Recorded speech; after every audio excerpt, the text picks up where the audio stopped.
प्राकृतिक विपदले जनजीवन अस्तव्यस्त बनेको बेला मानवीय संवेदनामाथि नै प्रश्न उठाउने घटनाहरू सार्वजनिक हुन थालेको छ। बाढीका कारण ज्यान गुमाएका व्यक्तिको शव आफन्तले खोजिरहेको अवस्थामा मृतकले लगाएका गरगहना तथा सुनमा समेत आँखा लगाउने प्रवृत्तिले पीडित परिवारलाई थप आहत बनाएको छ। मृत शवबाट कसैले सुन चाहिँ नि झिकेर ल्याएर खल्तीमा राखेर घर गयो भने हामी आफैले सोच्नु पर्यो हाम्रो नेपाली समाज कहाँ गइरहेको छ, कसले के भन्ने के गर्ने भन्नुहोस् न।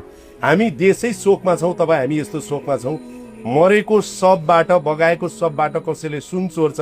त्यस्तै उद्धार तथा राहतका क्रममा आवश्यक सामग्री पुर्याउनु पर्ने ठाउँमा शव व्यवस्थापनका लागि आवश्यक साधनभन्दा ग्यास लगायतका सामग्री ओसार प्रसारमा प्राथमिकता दिएको भन्दै सामाजिक सञ्जालमा आलोचना पनि भइरहेको छ।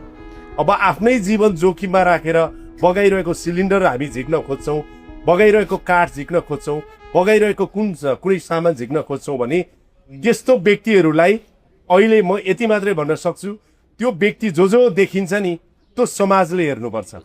विपदका बेला एकातर्फ मानिसहरू आफ्ना आफन्तको शव खोज्दै रोइरहेका छन् भने अर्कोतर्फ केही व्यक्तिको स्वार्थ र अमानवीय व्यवहारले पीडामाथि थप पीडा थपिएको भन्दै स्थानीय स्तरबाट छानबिन र कडाइको माग उठेको छ। यस्तो संवेदनशील अवस्थामा मृतकको सम्मान, पीडितको सुरक्षा र राहत सामग्रीको पारदर्शी व्यवस्थापन राज्य तथा सम्बन्धित निकायको पहिलो प्राथमिकता हुनुपर्ने देखिएको छ।